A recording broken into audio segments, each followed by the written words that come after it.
Yo, what's up? This is Splendid Radio on PharcydeTV with my co-host Jeremy Scipio. What's going on, everybody? And the special guest tonight, Mr. Tre Hype. Yo, it was good. The one and only. Hey, Corleone. Thanks for having me, fellas. What's good? What's going on? Man, it's cool. It's cool. So nah, man, I'm gonna say something that I probably say in about 70% of the shows. Jeremy is that dude, and he's like, well, when I first met Jeremy, he was like, I know this person, I know that person. And you know, when people say they know people, you kind of like, yeah, they know them, they whatever. not whatever, but you know, they know them, whatever. But Jeremy really be knowing a gang of He He really knows a gang of people, man. He knows a gang of people. And I attributed me being pulled into his comedy world like one real time. It's kind of like a brotherhood of people that are just talented, that kind of gravitate towards each other, and everybody's trying to get it popping. And Jeremy's just smart enough to just keep in touch and keep it cool with everybody that's out there just trying to grind. And then, you know, the momentum, like, dude, I met John Witherspoon's son with Jeremy. And the funny thing about it, Jeremy didn't tell me who he was when we first saw him, and he did an impersonation of his father calling him. And then when I heard his voice, I was like, I know exactly who you are. You know what I'm saying? I know exactly. Yeah, so rest in peace, man. That's yeah, crazy. rest in peace. Yeah, man. I try to stay in good company, man. I try to stay in good company. When I met Jeremy the first time, you know, he told me that he was a comedian, and it just fascinated me that somebody could have the discipline to move from I say Cincinnati is the East Coast. Jeremy says Cincinnati is where? It's Midwest, but I mean, I got a lot of East Coast in me, so it is what it is. Okay. I mean, I got Tim's, I got, you know what I'm saying? Like, it's you know, my mom's from Brooklyn, so it is what it is. Okay. Yeah, so I was like, man, if you got the nuts to come and move to LA and really just try to pursue something, and it hasn't chewed you up and spit you out, you know what I'm saying? That's just worthy of respect. And that's just kind of on my side of the thing, you know, managing the far side, managing the group, just meeting a lot of people that come to LA, spending a lot of time around Hollywood, where you just get people coming and going.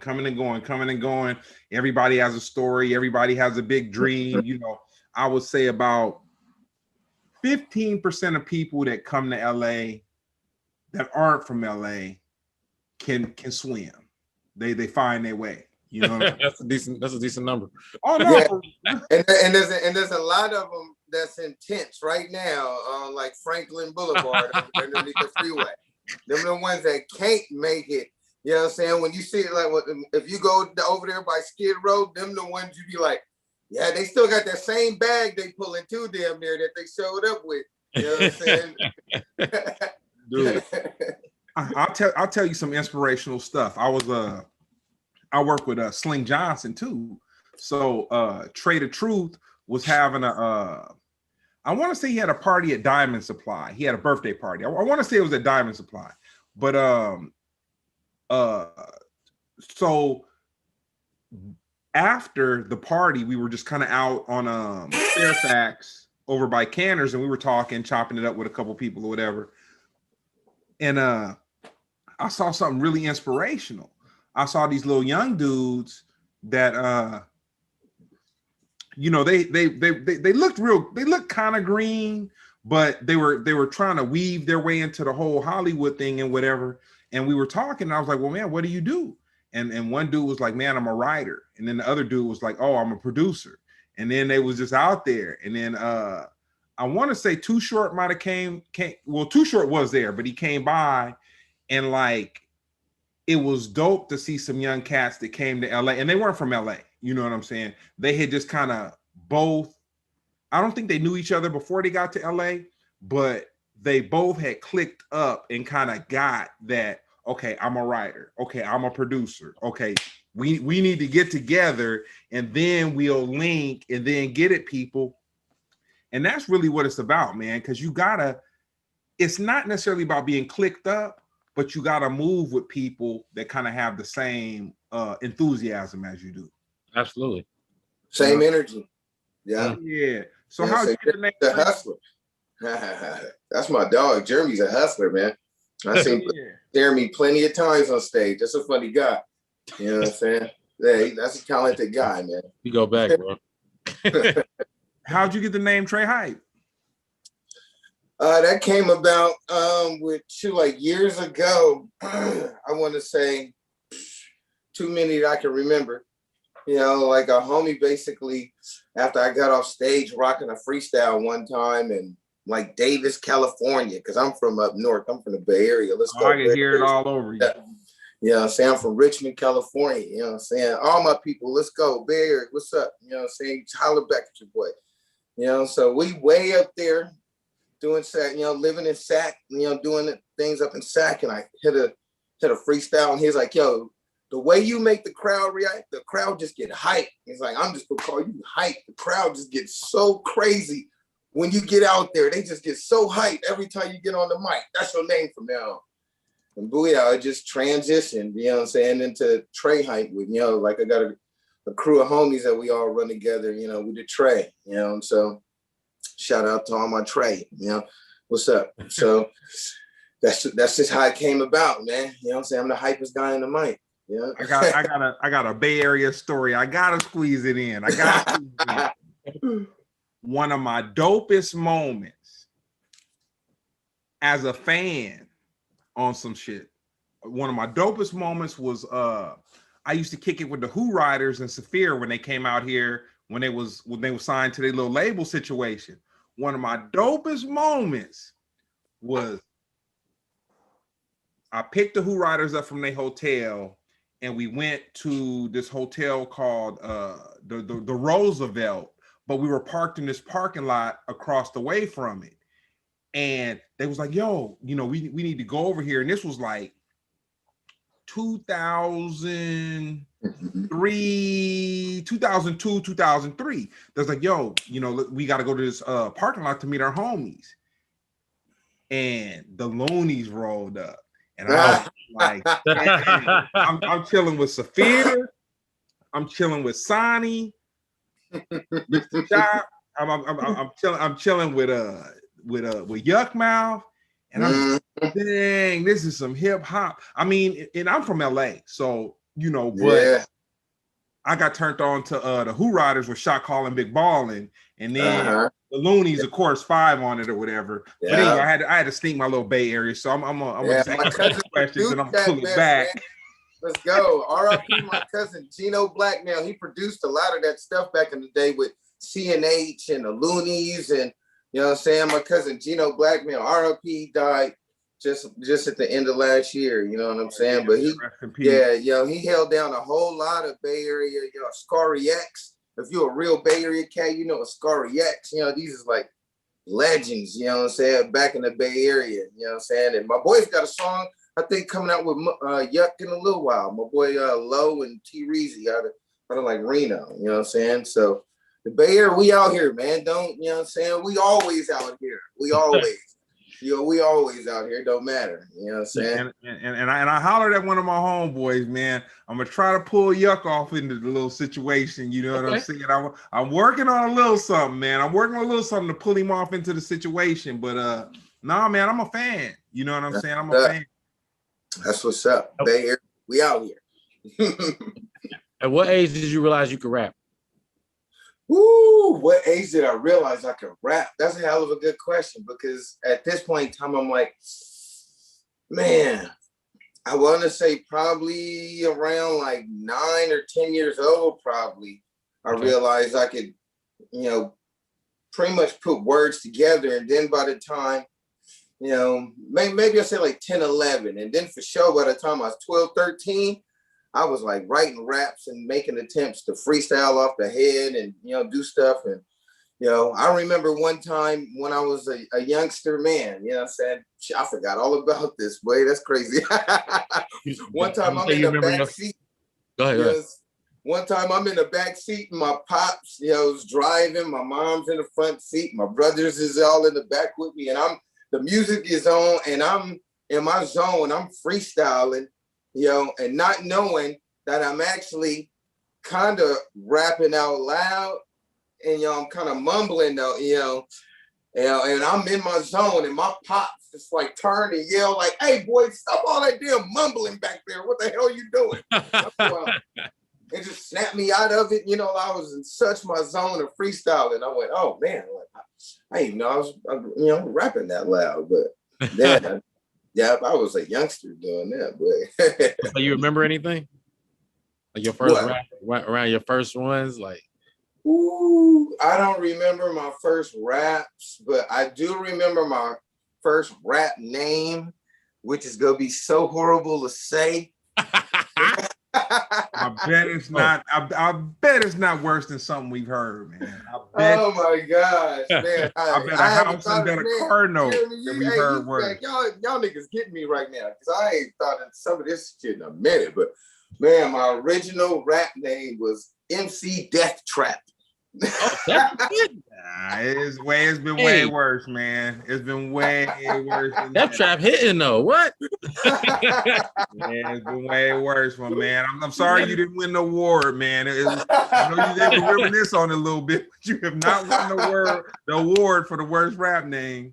That is so funny. That was really my first rap name, and then I dropped the MC, and I just wanted to be Death Trap, and then shit after that.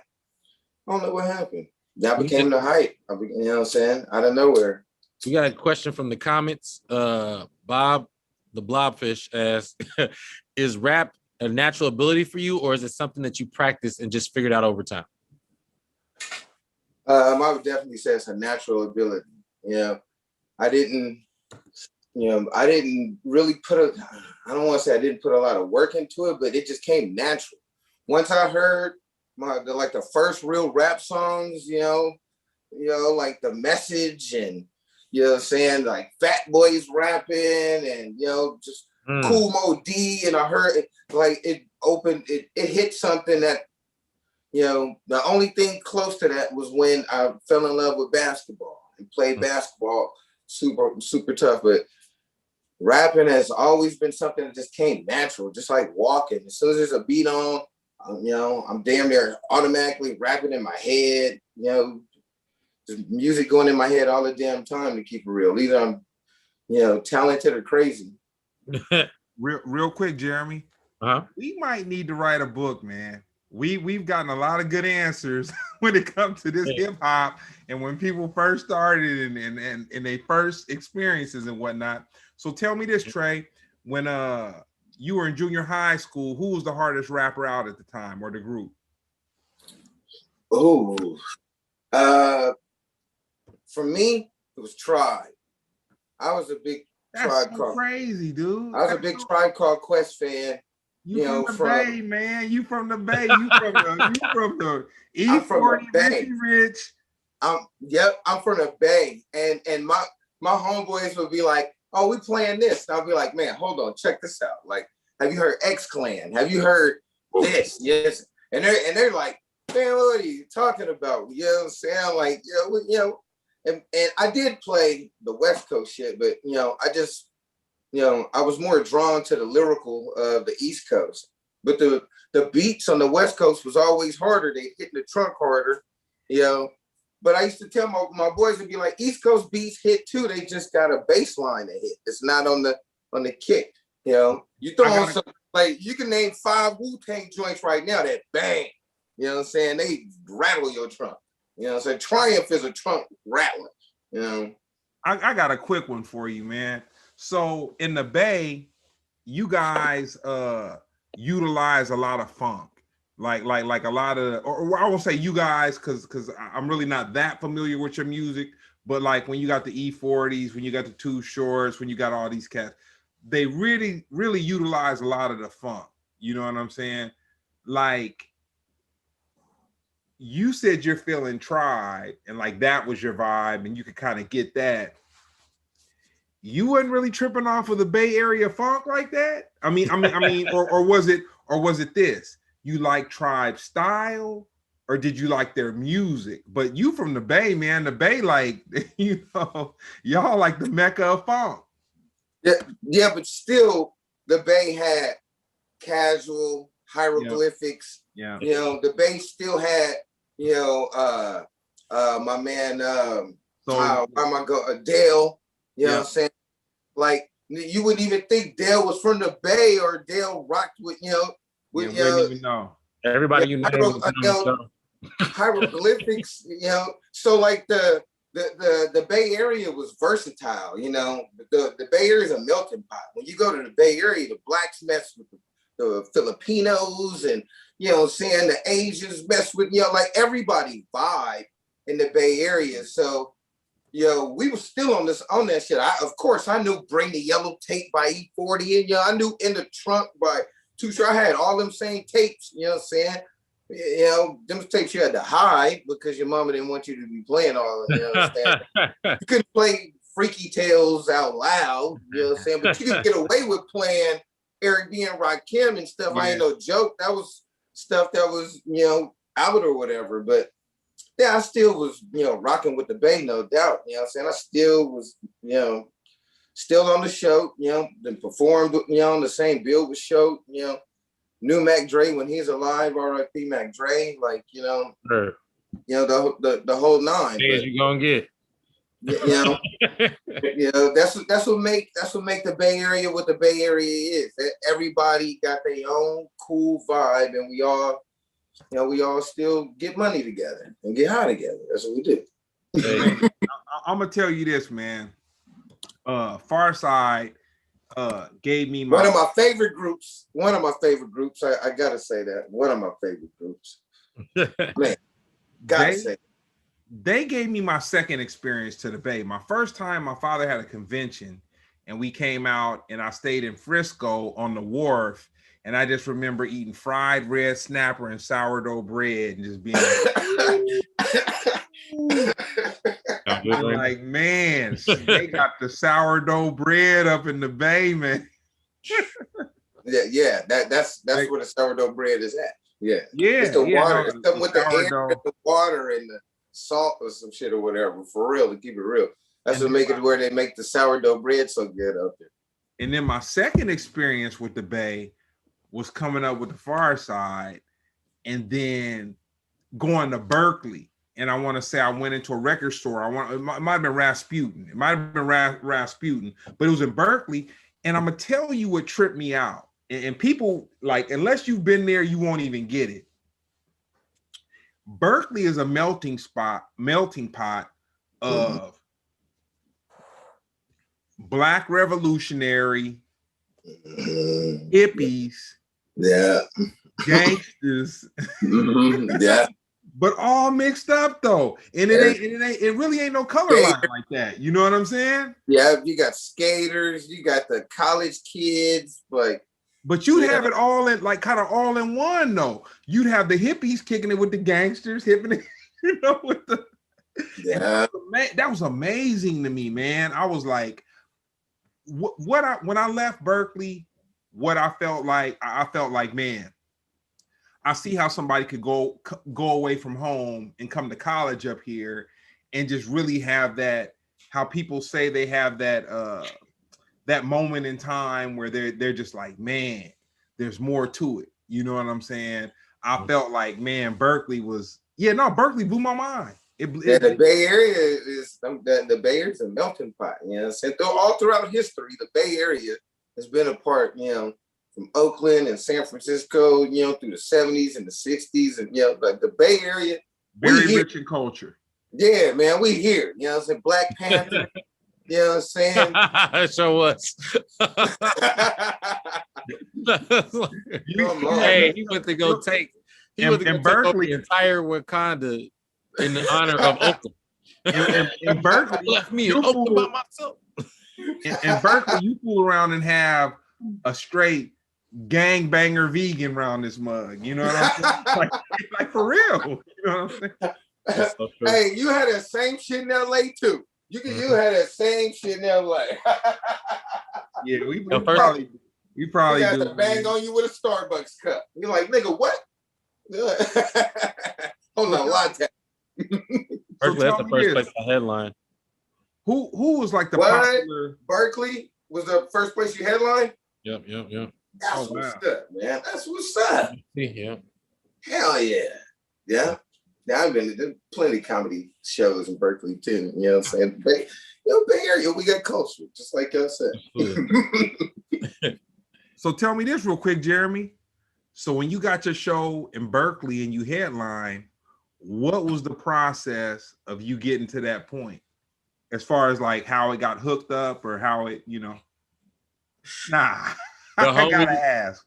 Well, the homie saw me perform. He saw me perform and somewhere in LA. I forgot exactly where, but we just kept in touch. And he kept telling me, you got to come up here. You got to come up here. Like, because at the end of the day, it's all about money, man.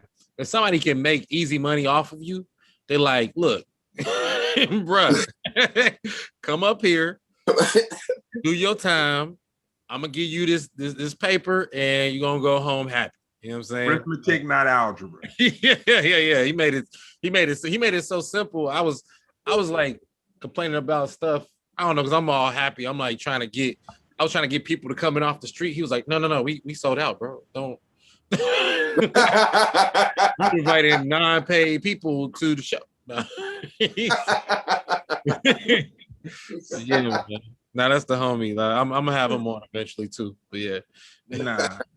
Nah, that's tight. So tell me this. What did you feel the first time that you heard Run DMC Sucker MC?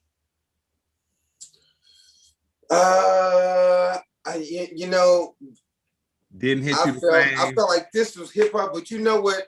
I'm gonna tell you what song like really like did it for me. You know what I'm saying? Was like Public Enemy. Off It Takes a Nation of Millions to Hold Us Back. Like well, it's like I got a letter from the government the other day. That's that Bay Area creeping about you. You know what I'm saying? Said they were suckers. You know what I'm saying? But like my pop had that tape. You know what I'm saying? And so then I would play that, but my cousin one time was playing that at the house, and it's like bumping through his, old school wooden big giant speakers. You know what I'm saying? Just banging it. I'm going, yo. This song is so descriptive and just like everything was, that whole tape right there was mind blowing. And I went, wow, this shows the creativity of hip hop right here. And to me, that just catapulted me. I was like, yo, I'm about to see how creative I could be. And from there it was, you know what I'm saying? I listen to everybody, Mm-hmm. I listen to, rappers, people would be like, they horrible. And I'd be like, well, I listen to the whole thing. They got a couple of records on there and they got to be doing something be at the point where they can have they shit where we is. So, you got to at least give them a run. So I ain't gonna lie. I've been a hip hop connoisseur for a long time. Before Lab Cabin is one of the greatest albums ever. I ain't gonna even. That right there, I'm a hip hop connoisseur. Lab Cabin is one of the greatest fucking created album ever. You know what I'm saying? I'm gonna tell you something, man. When they had so they had went away and they went the Pharcyde. They went away and they went to New York for a while, and they were supposed to be recording. The album wasn't Lab Cabin, but they were recording music, and so I remember they came back. And they had got with like Buck Wild. They had hung out with Fat Joe and all them cats and all that. They had songs with Black Moon. They had like all this stuff, but I wasn't managing them then. I was just like the homeboy. So I don't know how things worked around, but they were on Lollapalooza and they ended up hooking up with Q-Tip and then Tip shot him JD with Dilla. So the craziest part about it was when they were making Lab Cabin, like Dilla didn't have a name. Like he was just like, dude, they had to fight to get this dude, like to get the label to allow this dude to produce the record. But we Dilla, but we knew Dilla. You know what I'm saying? I'm gonna say this. Me not knowing nothing about the dude and just being in the studio with him while he was doing his thing, amazing. And I'm talking amazing, not me being a Dillite. Like I was in the studio with the dude while he was working for them, but me not having any precursor to like this is pre-Slum Village, pre all that, just whatever. Me seeing the dude in the studio and just being like, ooh, like Dude, that's hey, what you talking about is what me and my boy call rare air. You know what I'm saying?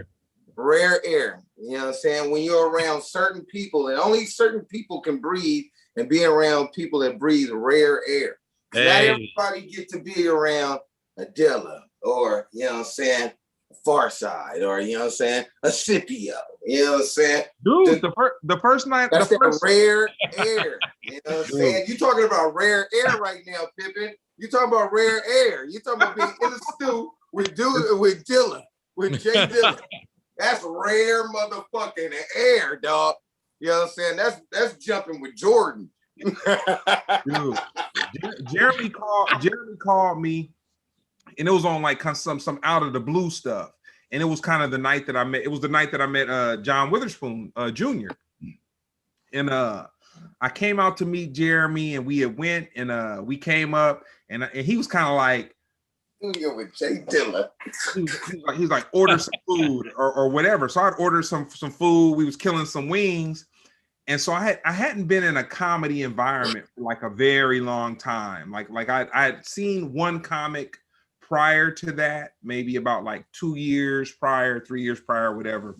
So I'm there. We eating wings. It might have been wings. Eating wings. We're drinking. And Jeremy, he was kind of feeling the night, but he was just like he kind of wasn't there for whatever reason. I was tired, dog. And then these other comics are going up. So the other comics are going up, and man, the audience was just like, if the other comics would have gave them anything to latch on to, man, it would have been on.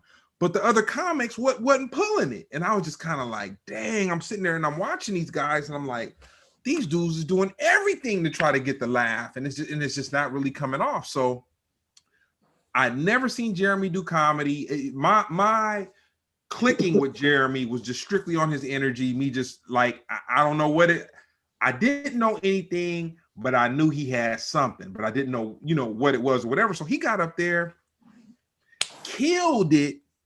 Then he got off stage and he was kind of like, yeah, wasn't really. That's him. That's him too. That's him. that's that guy. He's like, and I was like, dude, the other two comics could have killed it. And I just don't know how they failed. Like, I don't know how they failed. The audience was ripe. But they, it just didn't work out like that. So anyway, Jeremy killed it. And I was like, dang. But I just say that to say, man, sometimes you're just in great company, and that's just the energy you attract. You know what I'm saying? Like you attract people that are equal to or greater than the level you are if you serious about your thing. Yeah, that is true. Real quick, guys, this is from the comment section. What is everybody's favorite Dilla track? Yeah, I'm gonna go first. I can't remember if it was a Busta Rhymes one. I can't remember if it was Geek Down or Step Up. I think it was Step Up though. But yeah, but Busta and Jay Dilla always make a good combination to me. I will say my favorite Dilla track. Whoo, my favorite. I like a lot of his music, but my favorite, MC Square. Oh yeah. That would be the favorite. That's the one when I'm just in the whip and I gotta pull it together and I'm about to hit a meeting or I'm about to hit something.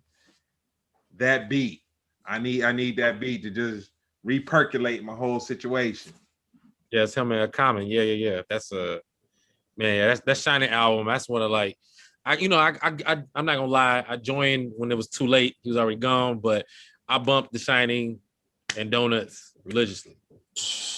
I've never heard Donuts, dude. I probably heard it. Tre Hype step back. I'm about to say, I think you had. I probably heard it. Yeah, you didn't at least heard 4 or 5 tracks off of Donuts. But I didn't know. Like I wouldn't be able to play. Like I don't know that they're from Donuts. You know what I'm saying? That's understandable. That's understandable. My favorite Dilla track, I don't know. I don't know. I think it's like this one called Swagger. Is this it? Yes, this is one called Swagger. That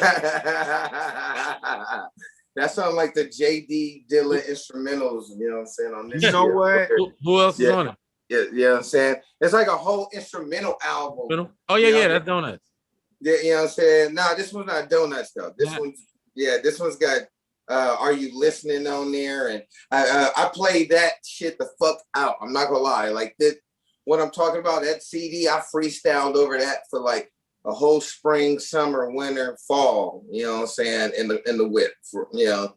So like that, and I think that track is called Swagger. You know what I'm saying? By J Dilla. It's an instrumental that I went crazy over continuously and still do to this day. R.I.P. Dilla. Let's go. What's your favorite genre of I would say music, but just of hip hop, I guess. I assume hip hop's your favorite genre of music, right? I just like music in general, but I guess hip hop is my favorite genre of music. But you know, on a note for someone to ask that question, you know, I'm gonna go on a quick tangent. I just gotta say, that question right there is what needs to happen to hip hop in general. You know, because there's so many different, you know, interpretations of hip hop. There needs to be genres. There needs to be, just like there's a classic rock station when you go to the store, and then you could also get the heavy metal rock, and then you could get the easy rock. You know what I'm saying? The same thing for the R&B and everything. Hip hop needs to have that same thing. So for me, my favorite genre, because you know you got the shock rap, you know, you got pop rap, you know what I'm saying? You know, there are different genres in hip hop. We just haven't established them yet. But if we establish them, we wouldn't have the old heads arguing with the young heads about mumble rap or whatever, because mumble rap would be its own genre, which it already is, and you know, so on and so on. So my favorite genre of rap or hip hop would be basically like I would say what they call the golden era of hip hop. You know what I'm saying? You know, which would be like the 90s, you know, but just a tad bit of the early 2000s. But, you know, for the most part, the golden era, you know what I'm saying? When it hit its stride, like the NBA through the late 80s to the 90s. Yeah. I mean, there's a lot of artists from that period that are still able to eat and do well. It's like, I was just saying that to somebody because we was talking about real briefly, Coming to America, how, you know, literally Eddie Murphy is still making, you know, movies, and, you know, the industry don't really go too far from these specific people, you know, from Jim Carrey to whoever else who had it during this same period of time. You know what I'm saying? Like, they just won't let it go. And, I'm not, you know, there's obviously people before and there's people after, but this specific time period, I mean, look at, you know, the ones like, you know, we still talk about Biggie and Tupac, Jay-Z to Busta Rhymes, the fact that LL Cool J is still even working, you know what I'm saying? Missy, I mean, you know, the fact that these people can still work, because there's people who come before them, no offense to anybody, because I love these people, but you know, these people are working. But real quick though, Jeremy, you talking about Anomalies, man. Missy, people don't even give her all the credit she deserved. She was a female producer up under Timberland. A female producer up under Timberland, and she wrote songs, and she rapped, and she could sing, and she produced other artists. So that's like an anomaly right there. And then LL Cool J, he was super rapper, comes to LA and then dibbles and dabbles off into this Hollywood thing, and he's accepted as that guy. And so but the thing about it though, I'll say about LL, he could act as good as he can rap. You know what I'm saying? I think he can rap better than he can act, but that's just I agree. Man, nah, man, you gotta give it up. No, I'm playing. He can Nah, act, man. I loved it in the house. Better rapper than that. I loved it in the house. But even but even this is good news. Lauryn Hill, what's the album? Miseducation Lauryn Hill. It just went diamond last week. You know what I'm saying? Like the fact that Lauryn Hill's album, that means, and no shade to anybody, that means Lauryn Hill outsold all of these other female rappers from the 90s, dog. So that just shows you that this, 5 to 10 year period, how strong it was. You know what I mean? Just giving credence to what you're saying. That's pretty, you're pretty spot on. True. And that goes on to show, you know what I'm saying, just how the ball will keep going on your music, because Drake sampled Lauryn Hill, you know what I'm saying, who sampled Wu-Tang, and the RZA sampled Gladys Knight, and that was a Barbra Streisand cover. And yeah, tell the truth. Tell the truth. All off it. Can it all be so simple? And everybody got paid. Everybody got paid. And that's longevity in the music business right there. And Drake is making better female anthems than female rappers. I was like, when I first heard that song, I'm like, why didn't Nicki Minaj make this woman empowerment? Why is Drake bigging up single women that was thrown? Like, nigga, how many drinks have you got thrown in your face to where you like, oh, let me speak on the women's behalf? Can they speak for themselves? I would say that's probably a marketing plan, man. Somebody probably smarter than all of us was probably in a room and they were like, okay, he's gonna come out. Okay, this needs to be. How many drinks he had thrown in his face?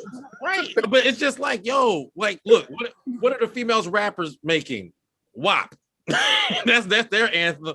Like, yo, you should have made Tierra Whack. If y'all don't know who Tierra Whack is, she got bars. Oh, she a beast. She a beast. Rhapsody too. Yeah. Rhapsody. Oh, no, Rhapsody's my favorite. She's my favorite. Tierra Whack's my favorite. She's a beast. Her freestyle's tight. Yeah, she'll chew another rapper up and spit their ass out and then step on them. You know what I'm saying? Kick that shit into the trash. She's mean. But yeah, real quick, Drake is my favorite female rapper. Okay, moving on. We can move to the next. Gotta be nice to what? I don't understand. Yeah, word, man, word. Hey, I don't know if y'all smell that. That's all the smoke, Jeremy, want right there, because there.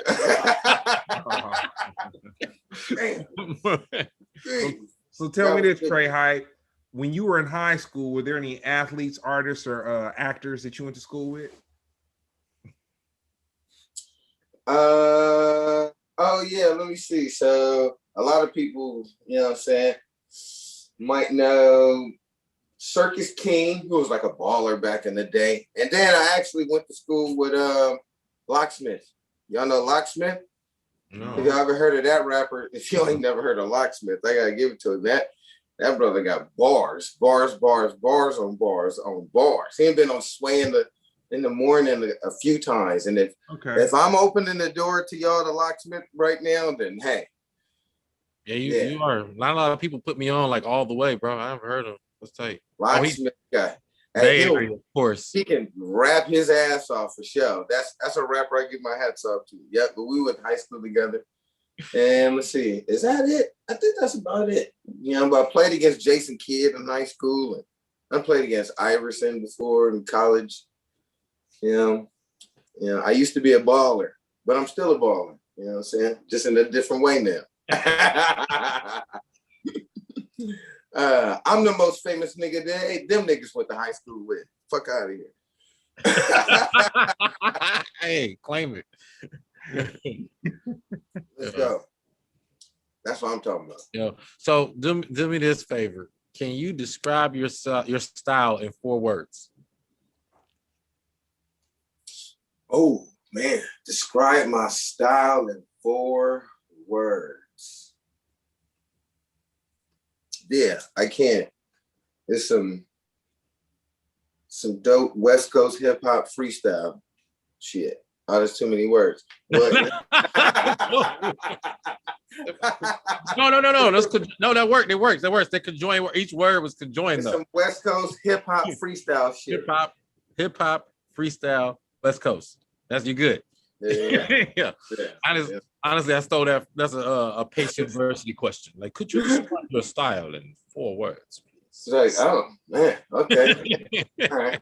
Yeah, like some hip hop West Coast. You know what I'm saying? That's why I claim that's what I work to do. You know what I'm saying? I want to give you some wordplay. I want to have some good beats going on, give you something to think about. You know, a little of this, a little of that, all in one. You know, you gotta listen a little bit. You know, that's what we do. So I have a love-hate relationship with Instagram and social media. It's like I do it enough.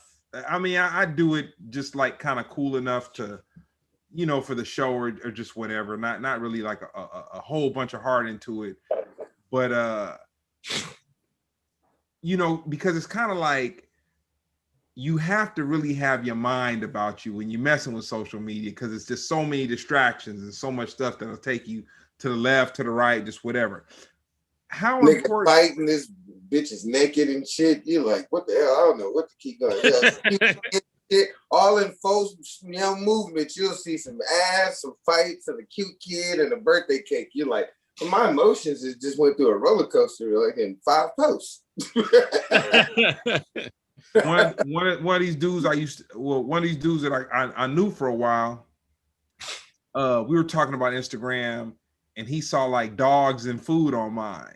He's like, man, you're using it the wrong way. You know? You're using it the wrong way. I'm like, man, I you know, shoot, man. Were the dogs after the food, or was the food before the dogs? I mean, what was the post like? Equal, man. Equal, man. I like dope dogs and I like food, man. But all that other is just kind of like, you know. Maybe he thought you went to a Chinese restaurant. I don't know. Oh man, hey, we literally under fire for Black on Asian negative remarks. They said there's a lot of Asian crime. I don't believe in it, but I want to correct the wrong. I am retiring all my Asian jokes. Yeah, man. I love my Asian partners, and shout out to Fran Boogie up in the Bay. You know what I'm saying? He's a Filipino cat, hell of a holding it down. I met Fran Boogie now I'm gonna tell you another thing about the Bay. In the Bay, going with the Pharcyde, they had about 4 fan bases in the Bay. They would have the Puritan backpack hip hoppers. They would have like the working class. Well, it was just everybody working class, but like, you know, white, Asian, Hispanic, just whatever, just like working class, whatever. And then you would have like the heads, just like the hip hop heads. Then you would even have kind of like the R&B-ish kind of people that kind of got into hip hop and rap a little bit. But that was one thing about the Bay though, man. You guys, it's like the Pharcyde could go to the Bay and do 3 shows within 6 months, and it will be a different fan base every show, like depending on the geographical area of the Bay. Yeah, that's the whole Bay Area. You know, there's nothing you can say about the Bay other than everybody get along together. You know what I'm saying? You know, I live next door to you know, my Asian homeboy that grew up and, you know, went off to the FBI, and then, you know, right up the street was my white boy partner, you know, who went to the high school. And, you know, I matter of fact, this is a good, you know, this is a good example of the Bay right here, because when I grew up, I had a white boy partner and a black partner. They both name was Lewis. You know what I'm saying? They both had the same name, two different guys, you know, straight from, you know, our little neighborhood, you know, and we'd all roll together. Everybody be like, yo, where's white Lewis? You know, they'd be like, yo, where's black Lewis? You know, but they both had the same name, different dudes, but from the same background or whatever. I still know these dudes to this day, you know, but that was the Bay. We could all walk around, you know, do our thing. Nobody would, you know, nobody tripped off anything in the Bay Area. You know, it really wasn't no gangbang in it, you know, until gangbang really started taking over everywhere. But for the most part in the Bay Area, nobody gangbang. You only got in the beef with people over some money or, you know what I'm saying, some bitches or just, you know, some bullshit or whatever. But other than that, those are good reasons to beef. Not gonna lie. I mean, it sounds like that's what you beef over. Jeremy over here getting material. Everybody pretty much got along for the most part. You know, you could everybody party together. You go to the club and there's everybody in there. You know, just like E40 can sell lumpias right now. You know what I'm saying? Shout out to the homeboy Alex. You know what I'm saying? Well, what are your thoughts on cancel culture? Oh, my thoughts on cancel culture. Oh, people might not want to hear this because I love it. I love cancel culture. Okay. Because these youngsters is holding people accountable, and people don't like being held accountable. You know, that's what they haven't figured out. That, you know, you being like, they say, oh, it's cancel culture, but it should be accountable culture. You know, because sometimes you got to be held accountable for what you said in the past or what you done in the past. We all done shit, and you got to be held accountable for it. You know, just because some new people find out, don't mean just because you apologize then that you ain't got to, you know, face that music again today. And sometimes you need to face that music again today to remind your ass. It's like a slap in the face. Like, you know what? Yeah, you know, I do got to keep being straight as a gate. You know what I'm saying? I'm Papa John. I can't say the N-word. Hey, Papa John. You know what I'm saying? Okay, I got two of them for you. First one. Pepe Le Pew is not going to be in the new Space Jam because they consider what he was doing to whatever the cat, the one who wasn't famous, whatever he was doing with her was considered rape culture. Do you think that's too far? He is a little aggressive. I thought he was a player, man. I thought he was a player. He's a funky player. Okay, hey. He was definitely funky. Hey. But they omitted him. He was definitely funky. But is that? I mean, because technically, I don't even feel like that might not even be cancel culture per se. But do you agree with that, or you think that's like wow, like too far? That's you know, that's a slippery slope right there. You know, because you know, as a kid, I was smart enough to not, you know, be like, that's real and relate that to real life or whatever. But you know, nowadays I can't give that type of common sense to people or kids or people raising their kids that way. So I mean, it is kind of a negative image, you know, it kind of is, but back in the day, we have a whole lot of negative images, you know, from, I mean, like Tom and Jerry, and you know, I mean, right? Jerry was black. Yeah. Nah, the duck when in the Looney Tune thing, the duck he get his bill blown, and the bill would fly around his head. Yeah, He's right? black too. He's always getting blown up. He's like getting blown up. He said Daffy was black too. Daffy was black. He definitely black. Donald was white, and they was in Who Framed Roger Rabbit together, and Donald slammed Daffy in the piano. That wasn't symbolic. I don't know what it is. The second one I wanted to run past you was and this I think it's amazing that his name is even keeps popping up in the news. Like, I think it's a marketing strategy. But supposedly a bunch of the people that's a part of the TikTok generation wanted to cancel Eminem for the lyric that he had. They found out other lyrics too, but one of the main lyrics is the song where he goes, he said, if I ever caught you cheating on me again, I'm gonna tie you to the bed and set this house on fire, something like that. Can't cancel Eminem, man. Possible, right? No, you can't, because he's in that genre of shock, like 90s.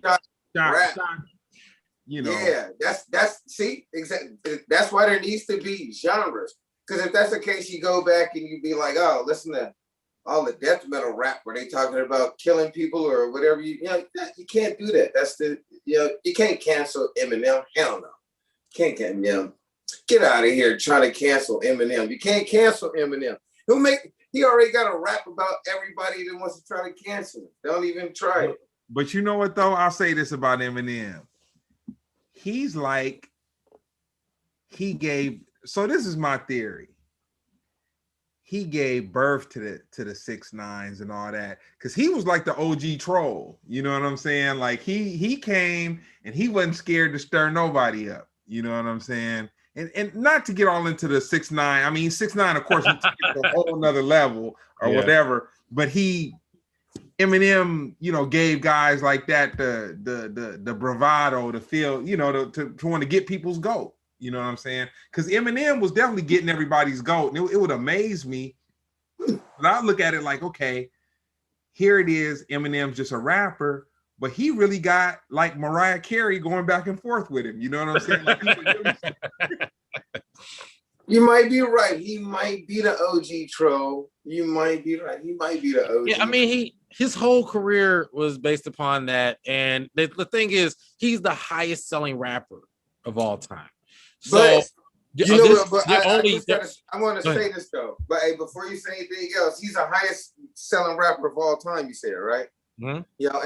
And he's a battle rapper. So his whole gimmick has been not gimmick. I don't want to make it that, but his whole thing has just been being a battle rapper. So that's why he can get away with being the guy saying shit about somebody all the time on the record, because he's all the time, from his mom to his dad to. It doesn't matter. He always has to have some beef going on, and that's what people like. And that's why he one of the best-selling rappers right there. People like, to watch chaos. That's why Hoarders is one of the watch shows. And I was watching Annie and Tammy or whoever the other night on TV. One more from the comment section. Do you think the Bay Area skate scene had an influence on your music? Oh, hell yeah, for sure. For sure, hell yeah. And that's funny because I spent a trip on a good month and a half trip, I would say, with a bunch of skaters on a show, on a movie or whatever. You know what I'm saying? And before then, I was already into skating. We had skateboards when we was kids or whatever, but like the skate scene was like what the white boys did, Like if you had a skateboard, you didn't get ran out of, you get ran out of the hood anyway, you know what I'm saying? They would try to take your bike or, you know what I'm saying, or whatever you had anyway. But the skate scene was big, and the skate scene is still big. Shout out to the skate scene out there in the Bay Area. Fools bombing the hills of Frisco, and you know what I'm saying? I got tons of skater friends. Shout out to my boy Clyde, my boy Jordan, Clint Walker, Ty Evans. What's up, Ty Evans? I think I met Clint Walker after. It's crazy. After some, we did Yoshi's. And he's from Oklahoma. You might have ran into him out there, but he's from Oklahoma. Oh, okay. Yeah. It was a Bay Area skater. It probably wasn't him if he was from Bay Area, but yeah, he was a hell of a dude though. So tell me this, your top 3 MCs. Oh man. That's the worst question ever, man. That's the greatest question ever. That's the worst question ever. Like, who's like the greatest rappers? That's right now. There you go. You can. I know mine changes all the time, so I feel you. Right now, I was about to say the ones not rapping right now, but just in your where you at right now. The greatest rappers of all time. That's a tough question, but one of the people in that category got to be Fife for me. Yeah. Fife is one of the greatest. Oh. R.I.P. Fife. I gotta say, y'all probably gonna be like, what? This dude can rap. Busta Rhymes. Busta Rhymes is one of Got a lot of energy, animated. greatest rappers of all time. Legacy. And my third guy, I don't know, man. My third guy, I got a lot of guys I could put in that slot. But I think right now in my life, I'd probably have to say E40. E40 is, transcending and He's the GOAT. He's the GOAT, man. He can out rap anybody. He really can. Like the last few projects he's been putting out, he always stays relevant. He knows how to stay in the mix. He gonna make sure he got a party vibe for you. He know how to, he know how to do what he do. He the master of all the lingo. Right, yep. You gotta be 40. You know what I'm saying? Pulled out the Jabberwockies, you know what I'm saying, in the video. Yeah. A lot of people do not know how influential E40 is to hip hop, period. Yeah. I didn't believe it when I was, because I ain't gonna lie, I thought he was a joke cartoon rapper. You know what I mean? No. I just didn't know. But a lot of our language in hip-hop, the English language. He started it. He started that whole Izzle talk, that Snoop Dogg. People give credit to Snoop Dogg, came from E40. So yeah. Yeah, 40 done done a lot. And he didn't, man, you can go back to see freestyles he got on, Rap City. He spitting. That guy's got bars. No matter what anybody say, that guy can spit. Those are three guys that I've always been like, that's original and and they different. And I like original and different. You know what I'm saying? Nowadays it ain't a whole lot of original and different. Everybody got the same auto-tune fucking pack. Damn. Top 3 producers. Dilla. No.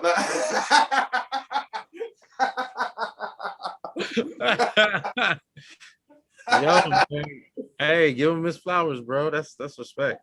I'm not saying don't give him his flowers. I'm just saying if he from the Bay, he got Rick Rock. Yeah. He got Bosco. Yeah. There's just Cali in general. Yeah. I'm just saying. I'm just saying. Dilla, I gotta go with Dilla. And then after that, I don't know. We got all roll the dice. Everybody's after Dilla. Crazy. You from the Bay? Who else got shit into my skull? Rick Rock Beats. Yeah. Oh, I love Rick Rock. Yes. Oh, Rock Beats. I was just listening to Rick Rock before we got on. I'm not even gonna lie. I was just because he put you gotta spread it out. You know what I'm saying? Man, Dilla was just an anomaly. You know what I'm saying? So we tend to focus on him and then his story. Coming from Detroit and the slum village, and then just like. But you got the Bosco. Yeah, Raphael Sadiq. You know what I'm saying? Yeah, man, Raphael Sadiq is super talented. When you put him together with Quick, though, man, man, my producer list is crazy because I like I'm all over the place with beats. You know what I'm saying? I like digital, I like scratching, I like boom bap. I'm all over the place. Even when I'm here making beats at the house, I'm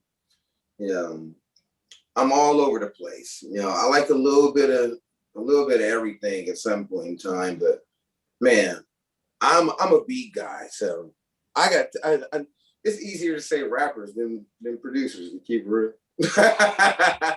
I got you. Who's your biggest inspiration? My biggest inspiration, like an artist? Yeah. My biggest inspiration is probably got to be Fife. You know what I'm saying? Word. And the reason I say that is because, for me, when I was listening and what I wanted to listen to or what I was listening for, or what I wanted to thrive or work towards, you know, like he embodied that.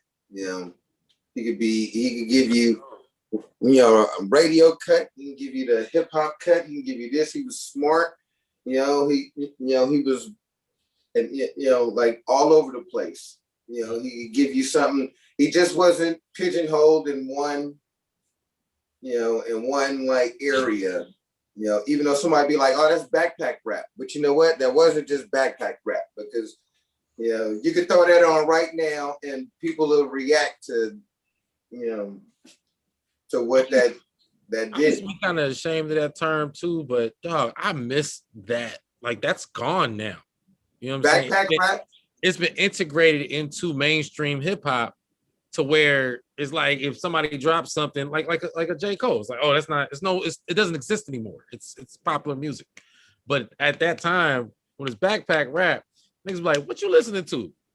Oh man. And they listen to it, they be like, oh, that's kind of tight. You know what I'm saying? But I dove into that. But now it's just like it's the norm. But no, for real, man. Like that's a lot of respect. Yeah, because if you ain't cooking coke or shooting nobody nowadays or singing it out on tune, you know what I'm saying, you might not. Feel like he ain't shot nobody. What is this?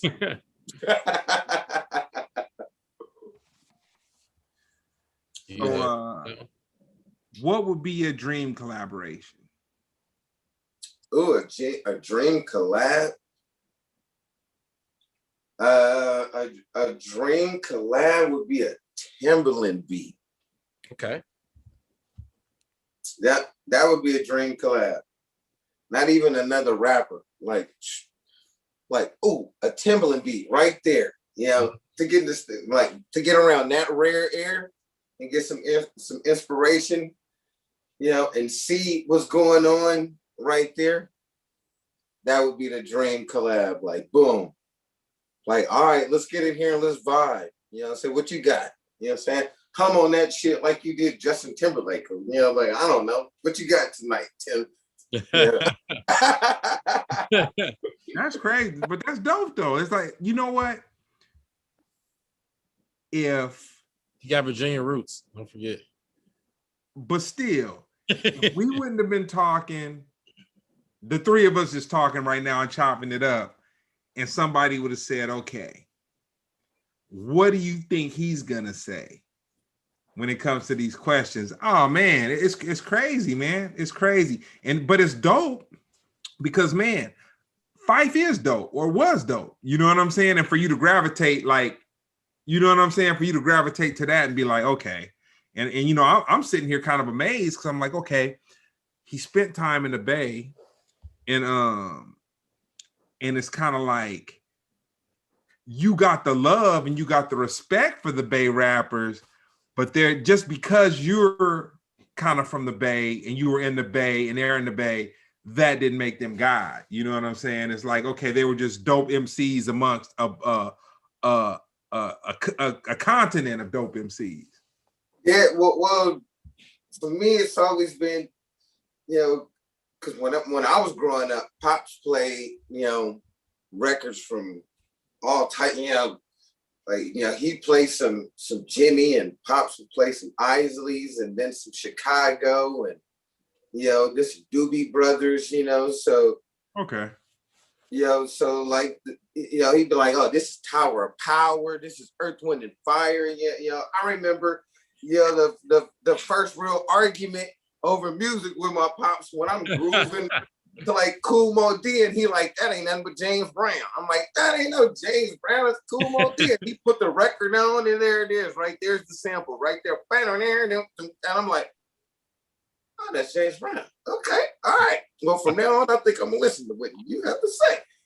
You know, and so from there, once he opened up doors of all different type of music, that's just, you know what I did. As soon as, you know, like I heard what's in my area, I wanted to know what was in everybody else's area, and that was the goal then, just to, you know. And then, you know, I grew up when Sway and King Tech was right there on Cameo rocking it with the original like Wake Up Show. So then they played everything. Oh yeah. You know what I'm saying? They played everything, the East Coast, the West Coast, the down south, to where, you know, you just you just hit record on your tape and then you just record the whole hour and something show. And then you just like, all right, what did they just play? What did I just hear? What, you know, who was this? Who was that? And then, booyah. So, you know, just like the way I dove into music, you know, that is, you know, and just looked for other artists. That's, you know, that's how I did writing my raps. So I was like, you know, I want to, you know, I don't want to just rap about this. I don't want to just rap about that. You know, I want to be able to express myself about everything, you know, be versatile. Yeah. Somebody wanted to know, do you have any fun Mac Dre stories from being in the Bay and all? Oh. I got a couple, I guess. Man, one quick one is we did I'll tell two. One quick one when he got out of jail and was living up in Sac, so my boy was like, oh, you need to come by, and, you know, because Mac Dre here. And I was kind of like, I'm not really tripping, you know, I'm doing my own thing, you know. He was like, you need to come by. So then I go by there, kick a freestyle, and he's like, oh shit, like, you can rap. Whoa, whoa. I'm like, oh yeah, thanks. Whoa, whoa, whoa. So I finally agreed to do a song. We do a little song together. And then I'm like, all right, here's my verse. Other people put verses on there. They're saying, yeah, we're going to do this. We're going to put it out or whatever. A couple months later, my boy's like, yo, the new Mac Dre came out and he took your raps. And I was like, what? He's like, yo, man, that's how you should know you good, man. He took like your first couple of bars of your verse. And I was like, what are you talking about? He's like, man, wait till I play this, dog. And I'm like, what? And he plays it, and sure enough, I'm going, those are my bars right there. He's like, yo, dog, that'll let you know you got it. I was like, I knew I shouldn't have done no song with that nigga. But that was my guy. You know what I'm saying? It's happened to Ice Cube. It's happened to not Ice Cube. It's happened to Be Real. It's happened to, you know. Yeah. I was like, you know what? All right. I was like, for sure. And then another was I saw him right before he died. Like, yeah, like the week before he died. Wow. You know what I'm saying? You know, like we was all kicking it with my brother and just chilling and like smoking. He's like, yo, I'm gonna go do this little thing. We'll whoop when we get back. We're gonna record, you know, you get your brother to make some beats, we get some shit popping, you know. And I was like, all right, for sure. You know, at that point in time, me and my boy started making moves and sack and doing all type of shit. And he was like, all right, I got y'all. Whoa, whoa, whoa. Next thing I know, he never came back. Wow. Yeah. R.I.P. Dre, not homie. Real quick, do you have any hair care advice? Because when I met you, you was bald, bro. Yeah. Dude. You gonna make him spill his beer, man. You gonna make him spill his beer. Hey, yo. Hey. Yo. He was bald, bro. I thought some people is not an option, bro. You can just you made a choice. I got it. You gonna make him choke on his beer, man. You're over here choking him up. You know? Bro, I'm up here with it, man. And you just go, God, like, bro. Some of us can't be you. That's all I'm saying. That was too funny, dog. That was too funny. Oh man. Man. What is it like? Jeans, I guess. It's in the jeans. In the jeans. So you ain't got no secrets. You ain't got no cocoa butter, almond, magic elixir. Nah. It's in the jeans. No, I don't have another. My brother called me with the same bullshit. It's like, what the hell? I just saw your Instagram with your hair hella long. My hair don't grow like that. Most times when you see somebody with a ball, you be like, okay, where, you know, That's the testosterone. That's what that is. You know what I'm saying? But you just was like, bruh, you was like, you know what? I ain't cutting my hair no more. That's what you did. No more. No, yeah. I've been going bald for years, to keep it real. I'm talking like, when you saw, I've been shaving my hair like that, bald skin, all the way since I was like, I don't know, like years ago. I'm talking years ago. And then one day I was like, you know what, I'm gonna let it grow. And then someone I know, they was like, what are you doing with that? And I was like, I don't know. I guess I'm about to dread it up. And and then do it. Yeah, I was gonna do like the Kobe nappy fro, but I guess that wasn't looking good. So it's good to have good people that tell you when it ain't working, I guess. No, you killing it, dog. You, for real, Lil Wayne wish he had what you had right now. That's all. What jeans you got? So where were you when we had to go on lockdown about a year ago from right now? Right here in these same walls that you see right here. You know what I'm saying? Like, that painting right here, is one of the single covers for one of the records I done dropped this year. The quarantine was a good way for me to find myself and be like, I need to do what I know I can do. And then it made it to where I couldn't go out and record anymore. There's probably MCs that felt just like me, to where they used to go to the studio, and then when quarantine came, you couldn't get into the studio. So for me, I took that time and developed my own studio here at the house, and then buckled down and started making my own beats and stuff. And man, I'm probably one of the few people that benefited, I guess, from the quarantine, because man, it made me so much more creative and so much more driven to what I'm doing, to where I'm not even really mad at what happened. I needed that time. I needed that time to reflect and figure out what the hell I was doing. Mm-hmm. And so it was a good jolt of black coffee in the morning. So I've been going ever since. Some people have been, I don't know. Some people took it as a negative thing. I had to find the silver lining in it, and that's what I did. I found it in myself. What's the best advice you got ever? The best advice I got, man. Whenever you think that you about to give up, don't give up. That's like the best advice I got. Whenever you feel like, man, I'm about to give up, and whenever you think you're going through something, as soon as you realize that you're going through something, you halfway through that shit, boy.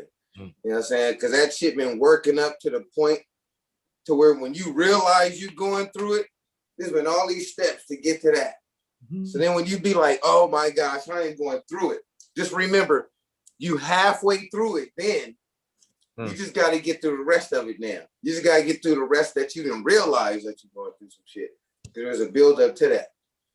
That's the best advice I got for anybody. That right there. All right, man. So I got the last one for you, man. Where do you see social interaction going in the next 2 years? Social interaction? There ain't gonna be no social interaction in the next few years. hey, don't say that to your boy. Your boy about to be out there doing it, man. Your boy Jeremy. Yes, I agree, man. Look, this is the end of the day. Is however you spend your last days is on you. But social interaction, and, revelation. Man, I got friends that talk about it. They do Zoom Tinder dates. I'm like, man, and then what? And then y'all finally touch when y'all fully comfortable after 8 Zoomies, or what the hell's going on right now? Like, I don't know. I really don't. They really ain't good.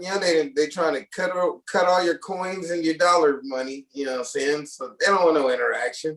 They're already scared when people raise their voice.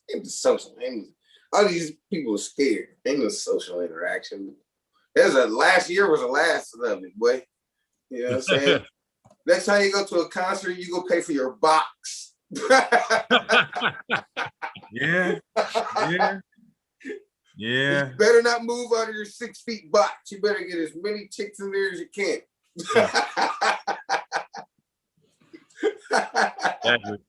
So what's up, man? You got anything you want to shout out before we? Yeah, 52 weeks of hype. Every Friday of this year, I'm dropping a new song every Friday.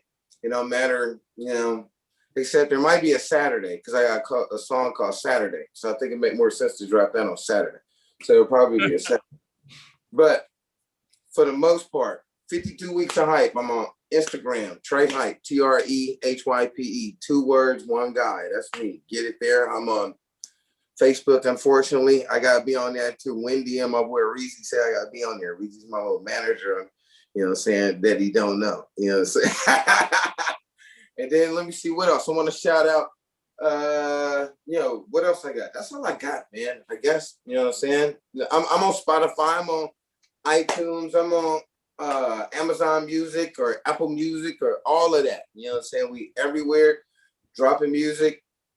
I'm on Twitch. You can get on there. I'm doing this little thing where I'm starting to make beats on there. I get to chat. We figure out some sounds and stuff just to interact, make the beat. We get it done. Then I'll freestyle over the beat. We have some fun. And then, boom, you put some words up. I'll say the words. It's up on the screen. The whole niggity nine. So that's why I got the shout out. Just me. That's me. Tre Hype. You know what I'm saying? That's what it is. I got shirts, everything. Let's go. We out here. I'd like to thank me. Yeah, exactly. And I want to thank me, man. You know what I'm saying? I'm the only one here. You know what I'm saying? I'm wearing all the hats. This is a promoter hat. I just took off the rapper hat. You know what I'm saying? You know what I'm saying? I'm switching the hats right now. The manager over here in the corner says, say this. I'm saying that. Okay, all right. I'm doing it. I'm wearing all the hats. Take off the wig. Don't want to see the old Tre Hype. The old Tre Hype, bro. That's what I'm talking about. That's the homie, man. I'm hustling, man. I'm hustling. I know we go back, bro. I know we go back, man. That's what I'm talking about, man. Well, thank you, fellas. You know what I'm saying? I'm going to roll another one up and I'm going to relax and enjoy this good conversation we just had. I appreciate y'all for having me. No, thank you very much, fellas. Anything you want to shout out, Jeremy? Not yet. I got a couple surprises coming, but just stay tuned. But I do want to say, check out the Stimulus by Tre Hype. That was the last Tre Hype thing I checked out. I have not checked out What You Know, but my bad. I'll get on it. Totally apologize. But I would say the two that if you was like the question went, what's the ones that you really like? I really like The Lottery right now, and I like Black. Black is one of my favorite records. That was my Black History Month record, but that one's got some feeling and some meaning behind it. You know what I'm saying? But The Lottery's like my little, you turn it on, you can groove and have a good time. Mm-hmm. My one homie heard Black and he was like, yeah, but I can't dance to it at the club. And I was like, but it's got such a good message.